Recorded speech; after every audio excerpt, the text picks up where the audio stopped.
सर्वांना नमस्कार. श्री अर्चना या यूट्यूब चॅनलमध्ये मी अर्चना आपल्या सर्वांचं मनापासून स्वागत करते.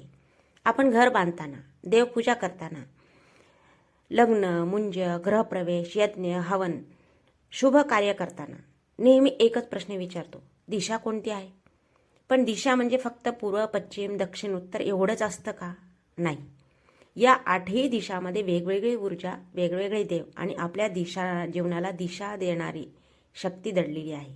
आज आपण जाणून घेणार आहोत दिशा आणि उपदिशाचे गूढ रहस्य, जे घरात सुख, समृद्धी आणतं आणि जीवनाला योग्य मार्ग दाखवतो. शेवटपर्यंत नक्की बघा, कारण ही माहिती बदलू शकते आपलं जीवन. कोणत्या कोणत्या पुराणामध्ये आपण महत्त्व आहे ते बघूयात. मत्स्य पुराणामध्ये 8 दिशा व त्याचे द्विपाल देवता सांगितलेले, यज्ञ, वास्तू, दिशांचे नियम सांगितलेले आहेत. गरुड पुराणामध्ये दिशा व कर्म फल संबंधित संस्कार सांगितलेले आहेत. मृत्यू संस्कारात दिशाचं महत्त्व सांगितलेलं आहे. विष्णू पुराणामध्ये विश्वरचना, लोक व दिशा, प्रत्येक दिशेची देवता व त्याचे कार्य काय आहे हे सांगितलेलं आहे. वायू पुराणामध्ये पंचमहाभूत व दिशा, वायू, अग्नी, जल, पृथ्वी यांचा दिशांची संबंध. अग्निपुराणामध्ये वास्तुशास्त्र, ग्रह बांधणी, देव अर्चना कोणत्या दिशेला करावी. ब्रह्मांड पुराणामध्ये सृष्टीची रचना, दिशांचे आध्यात्मिक अर्थ सांगितलेले आहेत. द्विपाल संकल्पना पुराणामधून सांगितलेली आहे. तर पूर्व दिशेचा द्विपाल देवता आहेत इंद्र, पश्चिमचं वरुण, उत्तरचं कुबेर, दक्षिणचं यम, ईशान्यचं ईशान देव शिव, आग्नेयचं अग्नी आणि नैऋत्यचं निऋत्ती, वायुव्याचं वायू, असे हे द्विपाल देवता सांगितलेले आहेत. दिशाची पौराणिक संकल्पना पुराणामध्ये सांगितलेली आहे. भारतीय परंपरेमध्ये 8 दिशा म्हणजे मुख्य दिशा आणि उपदिशा असं म्हणून 8 आणि त्याचे 8 द्विपाल असं मानलेले आहेत. या द्विपालामुळे सृष्टीत संतुलन टिकून राहतं असंही सांगितलेलं आहे. घर, मंदिर, यज्ञशाळा सर्व रचना दिशाच्या आधारावरच केल्या जातात. आता पूर्व दिशा काय? ही सूर्याची दिशा आहे, पण त्याचा द्विपाल देवता कोण आहे? इंद्र आहे. सूर्यदेव हे त्या दिशेतील मुख्य तेजस्वी तत्व मानलं जातं. सूर्य हा जीवनदाता आहे, तेज, आरोग्य, ज्ञान देणार आहे. म्हणूनच अभ्यास, ध्यान, सकाळची पूजा अर्चना पूर्वेकडे तोंड करून केली जाते. पूर्व दिशा घरात मोकळी, स्वच्छ असेल तर मन प्रसन्न राहतं आणि विचार सकारात्मक होतात. आपण देव अर्चना, देवपूजा करताना पूर्वेकडे तोंड करूनच आपण करतो. पश्चिम दिशा, त्याचं द्विपाल देवता आहे वरुण. पश्चिम दिशा जलतत्वाशी जोडलेली आहे. वरुण देव हे दिशा सांभाळतात. ही दिशा शांतता, समाधान, स्थैर्य देते. दिवसभराच्या धावपळीनंतर मनाला शांत करणारी ऊर्जा पश्चिम दिशेतून येते असं आपल्याला अध्यात्म सांगतं. उत्तर दिशेचा द्विपाल देवता आहे कुबेर. उत्तर दिशा म्हणजे धन, वैभव, प्रगती. कुबेर ही ह्या दिशेची देवता आहे.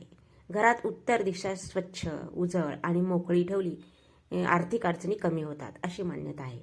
अभ्यास कक्ष, तिजोरी किंवा कार्यालयासाठी उत्तर दिशा सर्वोत्तम मानलेली आहे. दक्षिण दिशेचा द्विपाल देवता आहे यम. दक्षिण दिशेला अनेकांना भीतीने पाहिलं जातं. दक्षिण दिशा म्हणलं की आपल्याला भीती वाटते, अरे दक्षिण दिशेकडे घराचं दिशा नसू नये असं सुद्धा सांगितलेलं आहे. पण पुराणामध्ये दक्षिण दिशा म्हणजे शिस्त आणि आत्मपरीक्षण. यम म्हणजे काय? न्याय देवता. दक्षिण दिशा आपल्याला कर्माची जाणीव करून देते. चांगलं कर्म केलं तर फल चांगलंच मिळतं. ईशान्य दिशा, ईशान म्हणजे महादेवाची. ईशान्य ही सर्वात पवित्र दिशा मानलेली आहे. महादेवाची दिशा आहे. देवादिदेव महादेवांची दिशा. देवघर, ध्यान, जप, साधनेसाठी सर्वोत्तम मानलेले आहे. घरात ईशान्य दिशा स्वच्छ आणि हलकी ठेवली आध्यात्मिक उन्नती होते, मन स्थिर राहते. आग्नेय दिशेचा द्विपाल देवता अग्नी. अग्नीय म्हणजे अग्नितत्व. स्वयंपाकघर अग्नी दिशेला राहावं असं वास्तुशास्त्र सांगतं. कारण अन्न म्हणजे जीवन. ही दिशा ऊर्जा, उत्साह आणि आरोग्याशी जोडलेली आहे.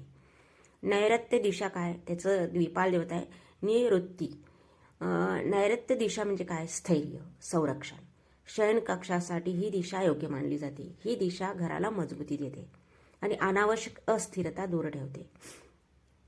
वायुव्य दिशेचा द्विपाल देवता आहेत वायू. वायव्य दिशा हालचाल, बदल, प्रवास दर्शवते. वायुदेव या दिशेचे रक्षण करतात. पाहुण्याची खोली म्हणजे गेस्ट रूम, आपल्याला गेस्टची रूम, संचार किंवा नवीन संधीसाठी ही दिशा उपयुक्त मानली जाते. आज आपण दिशा आणि उपदिशाचे महत्त्व समजून घेतलं. आपल्या घरात शांतता हवी असेल, मनात स्थैर्य हवं असेल आणि आयुष्यात समृद्धी नांदावी असं वाटत असेल, आपल्या संस्कृतीशी जोडलेलं राहणं खूपच गरजेचं आहे. दिशा आपल्याला फक्त वाट दाखवत नाही, त्या आपल्याला जीवन जगायला दिशा देतात. पुराणामध्ये सांगितलेलं हे ज्ञान आजही तितकंच सत्य आणि उपयुक्त पण आहे. हा व्हिडिओ पाहून तुम्हाला आपल्या संस्कृतीचा अभिमान वाटत असेल, लाईक करून तो अभिमान व्यक्त करा. तुमचा एक लाईक या पवित्र लाईक करा, सबस्क्राईब करा, या पवित्र ज्ञानाचा एक सन्मान आहे. आपली परंपरा हीच आपली ओळख आहे, कारण आपली परंपरा जपणं हीच खरी सेवा आहे. दिशा बदलता येत नाहीत, पण दिशांचे योग्य उपयोग करून आपण आपलं जीवन नक्कीच उजळ करू शकतो.